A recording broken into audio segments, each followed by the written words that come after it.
বাবার বাড়ি থেকে আসা সবচেয়ে বড় ইলিশের মধ্যে একটা রেখে দিয়েছিলাম শীতের সময় সিম আলু দিয়ে খাবো বলে। তো বাড়ি থেকে বেরিয়ে আসলাম, সেই বড় মাছটাও আজকে বের করলাম। তো নিজের হাতেই কাটলাম এবং কিছু মাছ ভাজার জন্য করে নিয়ে নিলাম। এখানে দুটো মাছ আমি ভেজে নিচ্ছি আমার হাজব্যান্ড এবং আমার ছেলের জন্য। তারা দুজনেই ভাজি মাছটা বেশি পছন্দ করে। আর আমি সিম আলু টমেটো দিয়ে রান্না করার জন্য এখানে মাছ কষানো তো দিয়ে দিয়েছি।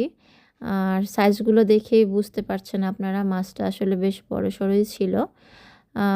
আর পেটে ডিম ছিল, সো আমি ডিম সহই কেটে নিয়েছি। আর এই যে কাতলা সিম বলে এটাকে, সিম এবং নতুন আলু টমেটো দিয়ে মাছটা রান্না করে নেব। এখানে আমার ভাজি মাছটা হয়ে গেছে। দুটো বড় সাইজের মাছ আমি এখানে ভেজে নিয়েছি, পেঁয়াজ কাঁচামরিচ দিয়েও একটু ভেজে নিলাম। আর মাছটা ভেজেছি আমি সর্ষের তেল দিয়ে, যে তেলটা আমার পেজে পাওয়া যায়, ঘানি ভাঙানো সরিষার তেল। আর এদিকে আমি চুলায় তরকারি কষিয়ে মাছ দিয়ে কষিয়ে নিচ্ছি, একটু ঝোল, সামান্য ঝোল দিয়ে। পরে আমি বাকি পানি অ্যাড করব বা ঝোল অ্যাড করব। তো কিছুটা মাখো মাখো ঝোলের তরকারি হবে। দেখতেই পাচ্ছেন কি লোভনীয় এবং কি সুন্দর লাগছে, মাশাল্লাহ।